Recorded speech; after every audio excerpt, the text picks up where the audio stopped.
చిత్ అనేదే అసలు ఉన్నది. ఎందుకంటే అది self existence, self conscious, self evident. నేను నేను అనే భావం దేనికి ఉంటుందో అది సెల్ఫ్ అండి. ఒక్కటే మాట. నేను అనే భావం ఉన్నప్పుడు అదే ప్రమాణం అండి. తనకు తానే ప్రమాణం. తనకు తానే ప్రమాణం. తానున్నట్టు మరొకటి ఏది చెప్పనక్కర్లేదు. దాన్ని టెస్టిఫై చేయాల్సిన అవసరం లేదు. తనకు తానే టెస్ట్ చేసుకోగలదు నేనున్నాను అని. కనుక అది సెంటర్.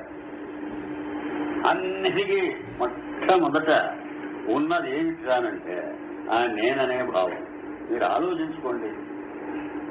నేననే భావాన్ని వదిలేసి నీకు ఏదైనా అనుభవానికి వస్తున్నదా? ఒక్కటే మాట. ఏదైనా సరేగాక నువ్వు ఎంత ఇన్వెస్టిగేట్ చేయి, నేననే భావము మొదటిది. అది ప్రిసీడ్ అవుతుంటుంది ప్రతి దానికి. తర్వాతనే ప్రతి ఒక్కటి వస్తూ ఉంటుంది. ఆ నేనుకు రిలేట్ అవుతున్నదే నాది. ఆ నాది పాజిటివ్ కావచ్చు, నెగటివ్ కావచ్చు, మనకు అనుకూలం కావచ్చు, ప్రతికూలం కావచ్చు. ఏదైనా నేననే దానికి అది సంబంధించి ఉంటుంది. అందుకే ఆ సంబంధమే రిలేషన్. దేనికి రిలేట్ అవుతున్నది? నేనుకు. ఆ నేనప్పటికీ రిలేటివ్ కాదు, యాబ్సల్యూట్.